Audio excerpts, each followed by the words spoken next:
नमस्कार मेरे प्यारे साथियों, स्वागत है आपका अपने YouTube चैनल पवन हिस्ट्री क्लासिक में।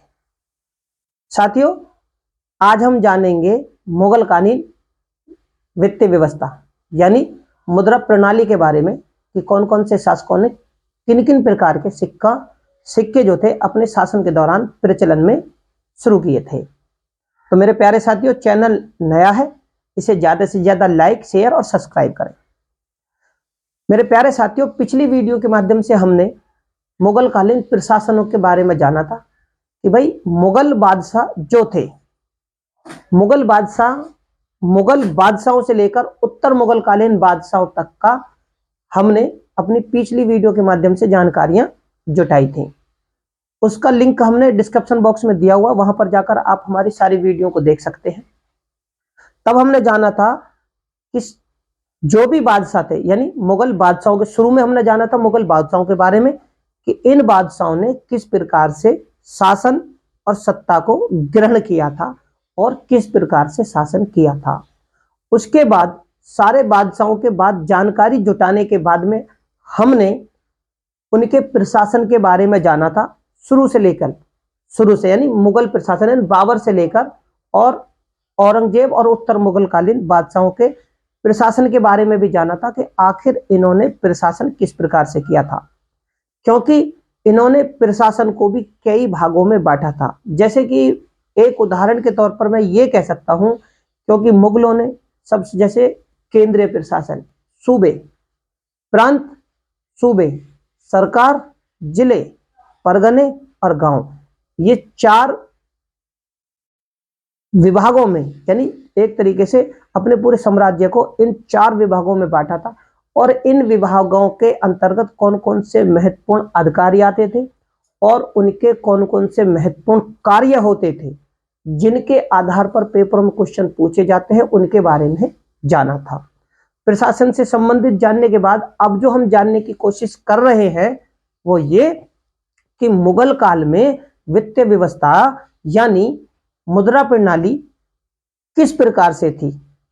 ये शासन के दौरान जो बादशाह थे उन्होंने आय व्यय किस प्रकार से किया, किन किन प्रकारों से इन्होंने अपने शासन में सिक्के चलाए, जिससे कि इस व्यवस्था का संबंध सिक्कों से जोड़ा जाता है यानी है, सिक्कों से है। तो मेरे प्यारे साथियों, उन्हीं के बारे में आज हम जानेंगे। क्यों? क्योंकि मुद्रा से संबंधित बहुत सारे क्वेश्चन पेपरों में पूछे जाते हैं। तो मैं दोबारा से दोहराना चाहूंगा कि चैनल नया है, इसे ज्यादा से ज्यादा लाइक, शेयर और सब्सक्राइब करें। और हाँ, इनसे संबंधित क्वेश्चन किस प्रकार से पेपरों में पूछे जाते हैं वो हम अपने आने वाली वीडियो के माध्यम से भी आप लोगों तक पहुंचाएंगे, ठीक है, जरूर कराएंगे। तो शुरू करते हैं मुगल कालीन वित्तीय व्यवस्था, या फिर आप इसे ये कह सकते हैं कि एक नजर में मुद्रा प्रणाली किस प्रकार से थी उसके बारे में। तो शुरू करते हैं, जब बाबर बादशाह बना था तो बाबर ने अपने सिक्कों पर क्या किया था। बाबर ने अपने सिक्कों पर एक तरफ तो कलमा खुदवाया था। क्या? एक तरफ तो देखो, याद रखना, क्योंकि क्वेश्चन जो पेपरों में ज्यादातर ये पूछे जाते हैं, आप लोगों को भी पता है, ये मेरे प्यारे साथियों आपको भी जानकारी है कि कौन से शासकों ने कौन कौन से सिक्के चलाए, आप सभी जानते हैं। और पेपर को कठिन बनाने के लिए एग्जामिनर यह भी पूछ सकता है कि उन सिक्कों पर कौन कौन सी चीजें अंकित थी और वो कौन सी थी और क्या थी, यह भी पूछा जा सकता है। इसलिए हम उनके बारे में थोड़ा सा जानेंगे। तो जो बाबर के सिक्के थे, बाबर ने अपने सिक्कों पर एक तरफ कलमा खुदवाया था और दूसरी तरफ क्या था, 4 खलीफा। उस समय क्या थे, बाबर के समय में 4 खलीफाए थे। जो 4 खलीफा थे उनका नाम अंकित करवाया था। एक ये हो गए सिक्के का एक पहलू। अब दूसरा पहलू, दूसरे में क्या है, इसने अपना नाम करवाया, अपना नाम यानी स्वयं का नाम अंकित करवाया और अपनी उपाधि, ठीक है, अपनी उपाधि भी अंकित कराई। ये बाबर के सिक्के की विशेषता। अब इसने कौन से सिक्के शुरू किए थे जो प्रचलन में आए उनके बारे में जानते हैं। जैसे कि काबुल में, इसने काबुल में, यानी भाई इनके बारे में अगर विस्तार से जाने तो हमने अपनी पिछली वाली वीडियो दी है कि काबुल में शाहरुख सिक्का क्यों चलाया। भारत पर विजय के बाद में ही इसने जो बहरा का किले जीता और वहां से खजाना लूटा, तब जाके है वहां पर चलाया। तो काबुल में इसने शाहरुख नाम का सिक्का चलाया था, याद रखना, शाहरुख। और कंधार में ना, कंधार में इसने बाबरी नाम का सिक्का चलाया। और ये जो सिक्के इसने चलाए थे वो किस धातु के थे? तो चांदी के थे। किसके थे? चांदी के। यानी बाबर ने जो सिक्के चलाए चांदी के। हालांकि मुगल काल में आप सभी लोग जानते हैं जो सिक्के बनते थे वो सोना, चांदी और तांबे से ही निर्मित होते थे। ठीक है, तो इसने जो चलाए, बाबर ने, काबुल में जो चला था सिक्का शाहरुख था और कंधार में जो सिक्का चला था वो बाबरी था। थे दोनों चांदी के। इसके सिक्कों की विशेषता कि एक तरफ कलमा और चारों खलीफाओं के नाम और दूसरी तरफ अपना नाम और अपनी उपाधि। ये बाबर के सिक्कों की विशेषता थी। तो आप लोगों को याद रहेगा, शाहरुख नाम के सिक्के से संबंधित क्वेश्चन पेपरों में पूछा जा चुका है कई बार। अब बात करें शेरशाह की। भाई शेरशाह भी तो इनका समकालीन था। जब इनका समकालीन था तो उसने भी तो कुछ सिक्के चलाए होंगे। इसने क्या करा है? शेरशाह ने शुद्ध चांदी का सिक्का चलाया, रुपया, जो दाम का परिवर्तित नाम है। उसने इनके सिक्कों का परिवर्तित रूप किया था। ठीक है, तो शेरशाह ने शुद्ध चांदी का सिक्का चलाया था और वो 180 ग्रेन का था। दूसरा सिक्का जो शेरशाह सूरी ने चलाया था वो केवल तांबे का, जिसका नाम क्या था? पैसा। तांबे का सिक्का जो चलाया था इसने वो था पैसा। तो शेरशाह के कौन से सिक्के? चांदी का सिक्का रुपया और तांबे का सिक्का जो था वो पैसे के नाम से प्रचलन में था शेरशाह सूरी के शासन के दौरान। अब अगर आप ये जाने कि मुद्राओं को व्यवस्थित करने का जो ढंग था, निर्मित करने का भी जो ढंग था, उन्हें व्यवस्थित करने का जो ढंग था वो अकबर ने ही शुरू किया था। या फिर आप ये कह सकते हैं कि अकबर के काल में ही वो सुव्यवस्थित हो पाया था। अकबर ने 1577 ईस्वी में शाही टकसाल बनवाई। यानी शाही टकसाल जो होती हैं वो होती हैं मुद्रा बनाने का कारखाना, जहां पर पैसे छपते हैं, बनते हैं, आधुनिक समय में भी। तो 1577 ईस्वी थी, इसने शाही टकसाल बनवाई थी। और इन शाही टकसाल का जो अधिकारी था, तो अधिकारी किसे बनाया था? ख्वाजा अब्दुस समद। कौन था इसका? ख्वाजा अब्दुस समद इसका अधिकारी था मुगल काल में, अकबर के समय भी आप उसे कह सकते हैं। अब बात करते हैं कि देखो क्वेश्चन कहां पर बनते हैं और क्या पूछ सकता है एग्जामिनर, वो सारी चीजें आपने ध्यान रखनी है। अब इस प्रकार से अगर पूछे कि अकबर ने कौन कौन से सिक्के चलाए तो आप सभी बता देंगे। मोहर नाम का सिक्का, इलाही सिक्का, संसब सिक्का, बहुत सारे हैं। लेकिन कौन सा सिक्का कब चला, किस प्रकार से प्रचलन में आया, क्या समय था, ठीक है ना, उसके बारे में भी जानना बहुत जरूरी है।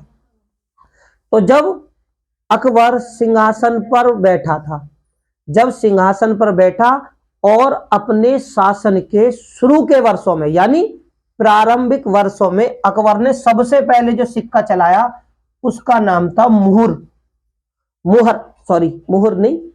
मुहर क्या था? प्रारंभ का सिक्का शासन पर बैठने के ही दौरान, उसका नाम क्या था? मुहर। सेना का, ये सोने का था, सॉरी, क्या था? सोने। ये सोने का सिक्का था और सबसे अधिक प्रचलन में मुगल कालीन कह सकते हैं, या फिर आप मुगल कालीन ना कहें तो अकबर कालीन इसे जरूर कह सकते हैं कि अकबर कालीन सबसे ज्यादा प्रचलन में आने वाला सिक्का मोहर सिक्का था, जो सबसे अधिक प्रचलन में था। ये चीज आप याद रखना, हो सकता है पेपरों में यही चीज पूछ ली जाए, सर्व अधिक प्रचलन में आने वाला सिक्का, तो मोहर सिक्का था। किसका था? सोने का था। इसको अकबर ने कब चलाया? तो अपने यानी अपने सिंहासन पर बैठते ही या फिर अपने शासन के प्रारंभिक वर्षों में। ये हो गया मोहर सिक्का। एक मोहर का जो दाम था, यानी एक मोहर की जो कीमत थी, वो एक मोहर की कीमत 9 रुपए के बराबर थी। किसकी थी? 9 रुपए के बराबर, यानी एक मोहर की कीमत। रुपए के बारे में भी हम जानेंगे भाई। आप ये भी मान सकते हैं कि जो शेरशाह समय के समय में रुपया था, उससे 9 गुना था ये सिक्का, ये भी आप कह सकते हो। तो अब होता क्या है, इसके बाद में ये हो गया सबसे अधिक चलने वाला सिक्का और प्रारंभ में चलने वाला सिक्का। अब अकबर ने दूसरा सिक्का जो चलाया, यानी सबसे बड़ा सिक्का है। यहां से सवाल आता है, सबसे बड़ा सिक्का। तो जो मुगल काल का सबसे बड़ा सिक्का था, यानी अब उसके आकार की बात हो रही है, पेपरों में पूछ सकते हैं कि सबसे बड़ा सिक्का कौन सा था। तो विद्यार्थियों को, मेरे प्यारे साथियों को, यहां पर थोड़ा ध्यान देने की बहुत ज्यादा जरूरत है। तो सबसे बड़ा सिक्का जो था वो संसब था। संसब भी सोने का सिक्का था। मुहर सोने का सिक्का, संसब सोने का सिक्का। कितने ग्राम का था? तो ये 101 तोले का था। इसका प्रयोग कब होता था? भाई ये भी पूछ सकता है पेपरों में कि प्रयोग कब था। तो इसका प्रयोग कब था? बड़े लेन देन करने में इसका प्रयोग था। बड़े लेन देन करने में इस सिक्के का प्रयोग था। अब अकबर ने जो अगला सिक्का चलाया था वो था इलाही सिक्का। क्या था? सोने का। और इसका वजन कितने ग्रेन का था? 175 ग्रेन का सिक्का था। इलाही भी सोने का सिक्का था और 175 ग्रेन का था। ठीक। अब यहां पर भी एक क्वेश्चन बनता है, क्या ये जो इलाही सिक्का था, यही सिक्का मुगल कालीन मुद्रा प्रणाली का आधार था? और हो सकता है पेपरों में यही पूछ ले कि मुगल कालीन मुद्रा प्रणाली का आधार कौन सा सिक्का था। इसलिए वो छोटी से छोटी बात की जानकारी देने की कोशिश कर रहा हूं, ताकि आप लोगों को अच्छी तरह समझ में आ जाए। जो इलाही सिक्का था अकबर का, सोने का था, 175 ग्रेन का था, और यही मुद्रा व्यवस्था का आधार था। असली जो आधार था मुद्रा व्यवस्था का, वो इलाही सिक्का था। ठीक, ये आप लोगों को समझ में आ गई होगी। क्योंकि क्वेश्चन यहां से बन सकते हैं कि सबसे अधिक प्रचलन वाला सिक्का, सबसे बड़े लेन देन में प्रयोग होने वाला सिक्का, ठीक है ना। और अब यह भी पूछ लिया जाए कि मुद्रा व्यवस्था का आधार कौन सा सिक्का था। ये सारे सिक्के रख दिए जाएंगे तो आप परेशान ना हो, इसलिए वो सारी चीजें एक एक करके समझाने की कोशिश करता हूं मैं। इसके बाद में अकबर ने चलाया था चांदी का सिक्का। और जो चांदी का सिक्का था वो कौन सा था? मानक सिक्का। याद रखना, मानक सिक्के का भी जो वजन था ग्रेन का था वो 175 ग्रेन का था। क्या था? मानक सिक्का जो था वो चांदी का था। अब अकबर के जो सिक्के थे सोने के, मुहर, इलाही, संसब, ये सोने के थे, और चांदी का सिक्का मानक सिक्का था जो 175 ग्रेन का था अकबर कालीन। इसके बाद में अकबर ने कुछ ऐसे सिक्के भी चलाए थे जो चकोर और वर्गाकार थे। कौन से थे? चकोर और वर्गाकार थे। उनका नाम क्या था? जलाली। जो चकोर और वर्गाकार सिक्के थे उनका नाम था जलाली। भैया ये किस मुद्रा से बना हुआ था, किस धातु से बना हुआ था? तो ये चांदी से। क्या? जलाली सिक्का चांदी से, मानक सिक्का चांदी से। तो ये दोनों सिक्के हो गए चांदी के अकबर कालीन। अब इसके बाद में इसने जो चलाया वो चलाया था तांबे का सिक्का। तांबे धातु से निर्मित जो सिक्का था उसका नाम क्या था? उसका नाम था दाम। क्या था? उसका नाम था दाम। और दाम किसके बराबर था? ये 1 रुपए के 40वें भाग के बराबर। जो दाम था अकबर के समय में तांबे का था, यानी तांबे के सिक्के का नाम था दाम, और उस दाम किसके मूल्य के बराबर था? तो 1 रुपए के 40वें भाग के बराबर। ये अकबरकालीन था। अब अकबर ने सबसे छोटा सिक्का चलाया। क्या था सबसे छोटा? यहां से भी पूछा जा सकता है कि अकबरकालीन सबसे छोटा सिक्का कौन सा है, या वो कौन से सिक्के के कौन से भाग के बराबर है। भाई ये भी तो पूछ सकते हैं। तो सबसे छोटा सिक्का था जीतल, और इल्तुतमिश ने भी चलाया था जीतल और टका। जीतल और टका इल्तुतमिश ने भी चलाया था, लेकिन हम वहां नहीं, अब यहां पे बात कर रहे हैं अकबरकालीन मुगलकालीन। तो सबसे छोटा सिक्का था जीतल। ये क्या था? तांबे का सिक्का था।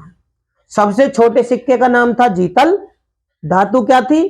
तांबा, नाम क्या था? जीतल। अब भैया ये किसके बराबर था? ये था एक दाम के 25वें भाग के बराबर, यानी 25वें भाग के मूल्य के बराबर।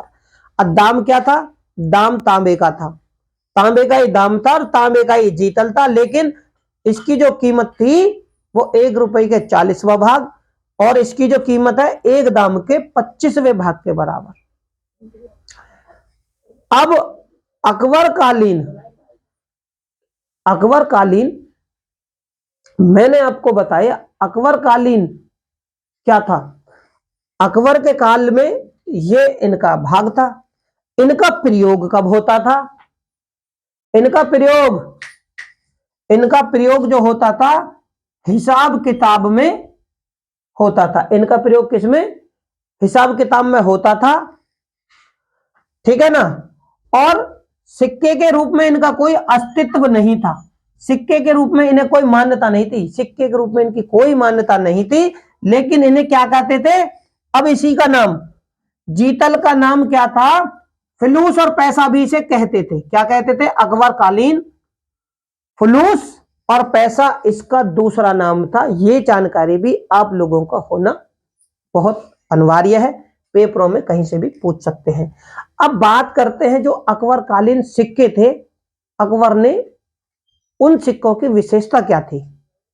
भाई वजन के हिसाब से विशेषता हो गई, धातु के हिसाब से होगी। अब उनके ऊपर क्या क्या आकृतियां थी उनके बारे में भी जान लेते हैं। तो अकबर के सिक्कों पर क्या था? राम और सीता की आकृति क्या थी? राम और सीता की आकृति थी, और देवनागरी भाषा में, यानी देवनागरी लिपि में, यह चीज आप याद रखना, देवनागरी लिपि में राम और सिया लिखवाया था। क्या था? अकबर के सिक्कों की यह विशेषता थी कि उन पर राम सीता की आकृति थी, और देवनागरी भाषा में राम सिया लिखवाया गया था। और क्या थी विशेषता? जो कि ये तो पूछी गई है, ये पेपरों में आया है, ये क्वेश्चन पेपरों में बना है, लेकिन एक विशेषता और थी कि सूर्य चंद्रमा की महिमा के, क्या? सूर्य चंद्रमा की महिमा के पद, वर्णित जो पद थे, यानी सूर्य चंद्रमा की महिमा के लिखे हुए जो पद थे वो भी इसके सिक्कों पर, यानी अकबर के सिक्कों पर मिले थे। ये भी विशेषता थी अकबर के सिक्कों की। अब इसने असीरगढ़ का जब किला जीता था, असीरगढ़ का जब दुर्ग जीता यानी किला जीता था, तो उसकी याद में, उसकी विजय की खुशी में इसने क्या करा? एक सोने का सिक्का चलाया। जो सोने का सिक्का चलाया, एक नहीं, उसकी असीरगढ़ जीतने की खुशी में कुछ सोने के सिक्के चलाए। तो उस सिक्कों पर इसने क्या करा था? एक तरफ तो बाज की आकृति थी, क्या थी? एक तरफ बाज की आकृति, और दूसरा कि टकसाल का नाम। कौन सी टकसाल में बना है उस टकसाल का नाम, और किस तारीख या तिथि में बना है उस तिथि को अकबर ने अंकित करवाया। यानी असीरगढ़ जीतने के बाद में उसकी जीत की खुशी में जो सोने का सिक्का इसने प्रचलन किया, असीरगढ़ जीतने के बाद में जो प्रचलित किया, तो उसकी विशेषता थी सिक्के की कि एक तरफ तो बाज किया करती थी और दूसरी तरफ क्या था, टकसाल का नाम, कि कौन से कारखाने टकसाल में ये बना है, मुद्रालय में बना है और इसकी तिथि कौन सी है, वो चीज अकबर ने अंकित करवाई। जहांगीर, अब अकबर के बाद में जब शासन आता है जहांगीर का, क्योंकि हम सारे ही मुगल बादशाहों के समय में जो सिक्के प्रचलन थे, वित्तीय व्यवस्था यानी एक नजर में मुद्रा प्रणाली की ही हम बात कर रहे हैं, तो कौन कौन सी मुद्राएं उन्होंने प्रचलित की उनके बारे में। तो जहांगीर ने जो चलाया था वो निसार नाम का सिक्का चलाया था। भैया ये सिक्का कौन सी धातु का था, तो जो सिक्का चला उसका नाम निसार था और जो धातु थी उसका नाम था तांबा। तांबा। अब ये क्या थी, ये रुपए यानी एक रुपए का चौथाई था। क्या था इसकी विशेषता, कि ये एक रुपए की चौथाई, ये जो थी इस रुपए की विशेषता क्या थी, जो जहांगीर के समय में था कि इसकी एक का चौथाई था। इसमें क्या विशेषता थी, अब जो जहांगीर के सिक्के थे, इसके सिक्के में विशेषता है कि इसने सिक्कों के तरह एक तरफ तो अपना नाम और अपनी बेगम नूरजहां का नाम अंकित करवाया, अपना नाम और अपनी बेगम नूरजहां का नाम अंकित करवाया। और इसके कुछ सिक्कों पर एक विशेषता मिलती है, कुछ सिक्के जो थे इसी के जो मिले हैं, कि उन सिक्कों पर इसे क्या है, हाथ में शराब का प्याला लिए, शाहजहां को सॉरी जहांगीर को, जहांगीर के सिक्कों पर हाथ में प्याला लिए, शराब का प्याला लिए दिखाया गया है, दर्शाया गया है। इसके सिक्कों की यह भी विशेषता थी। इसके बाद में शासन आता है शाहजहां का। तो शाहजहां ने जो सिक्का चलाया था वो चलाया था आना। क्या था, आना नामक सिक्का चलाया था शाहजहां ने। भैया ये आना था क्या, तो आना जो था, जो आना का रूप है वो दाम और रुपए के बीच का, यानी दाम और रुपए के बीच का सिक्का चलाया था शाहजहां ने, जिसका नाम था आना। अब औरंगजेब ने कौन सा चलाया भैया, औरंगजेब ने, ये बहुत ही ज्यादा धर्म अंध था, इस्लाम के अनुसार ज्यादा चलने वाला बादशाह था, कट्टर था। हालांकि सबसे ज्यादा ढलाई जो हुई सिक्कों की, यानी सिक्के जो बने थे वो औरंगजेब के शासन के दौरान ही सबसे ज्यादा बने थे। लेकिन धर्मअंध होने के कारण इसने अपने सिक्कों पर सबसे पहले क्या करा कि कलमा बंद करवा दिया। इसने अपने सिक्कों पर कलमा बंद करवा दिया, सबसे पहले कलमा बंद कराया। और इसने अपने शासन के अंतिम समय में, यानी जब इसका शासन था तो उसके अंतिम समय में इसने कुछ सिक्के जो प्रचलित किए थे, उन सिक्कों की जो विशेषता थी वो ये थी कि इसने सिक्कों पर, कुछ सिक्कों पर मीर अब्दुल बाकी, मीर अब्दुल बाकी साहबई, याद रखना क्या था, औरंगजेब के सिक्कों पर मीर अब्दुल बाकी सहबई के द्वारा कुछ पद लिखे गए थे, सहबई के द्वारा कुछ पद लिखे गए थे। तो औरंगजेब के सिक्कों पर ये पद अंकित थे। क्या थे ये पद, इसने अंकित करवाए। किसके पद थे वो पद थे मीर अब्दुल बाकी साहबई के पद थे, जो औरंगजेब ने अपने कुछ सिक्कों पर अंकित करवाया था। ये थी विशेषता। अब अब्दुल फजल के अनुसार 1575 ईस्वी में क्या था, मुगलों के पास में सोने की थी 4 टकसालें। उस समय सोने की कितनी थी, 4 टकसालें थी, और 14 टकसालें जो थी वो चांदी की थी। 14 टकसालें चांदी की थी और 42 टकसालें जो थी साम्राज्य में वो तांबे की थी। इनके अधिकारी को, टकसालों के अधिकारी को क्या कहा जाता था, दरोगा। क्या था, टकसाल के अधिकारी को कहा जाता था उस समय दरोगा। ठीक है।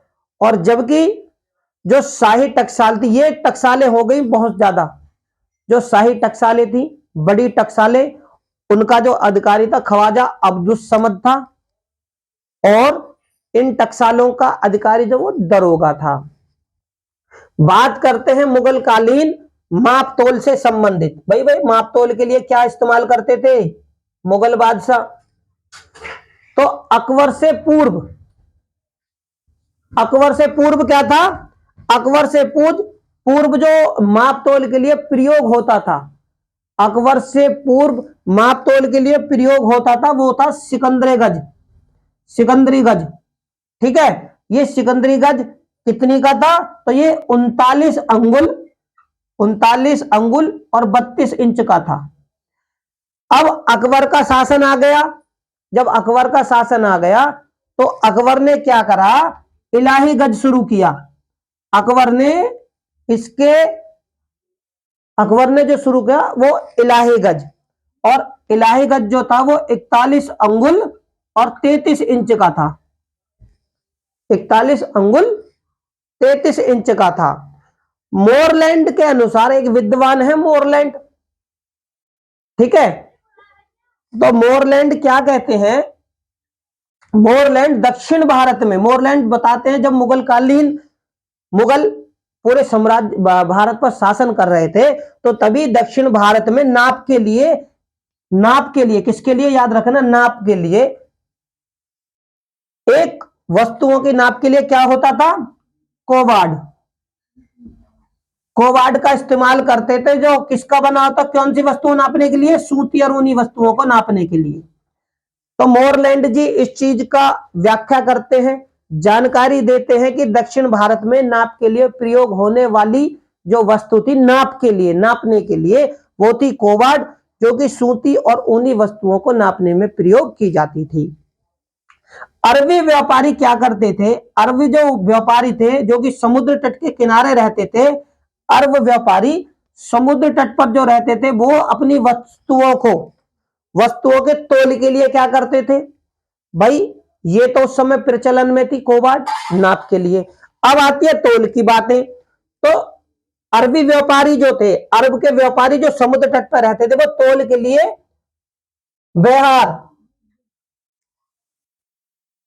बहार नामक वस्तु का प्रयोग करते थे। अब गोवा में क्या चीज प्रचलित थी उस समय? गोवा में थी कौंडी। गोवा में तोल के लिए क्या थी? कौंडी नामक इकाई। क्या थी? गोवा में जो प्रचलन के लिए थी वो कौंडी नामक इकाई गोवा में प्रचलित थी।